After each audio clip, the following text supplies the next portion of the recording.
I'm very happy. Je suis heureux de vous voir ce soir à Paris. I'm paying my state visit. France is a major strategic partner of Kazakhstan.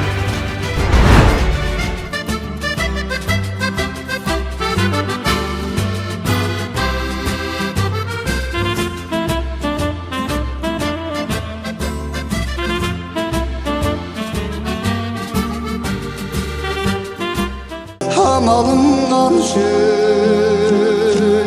haytalma içtim tınanın,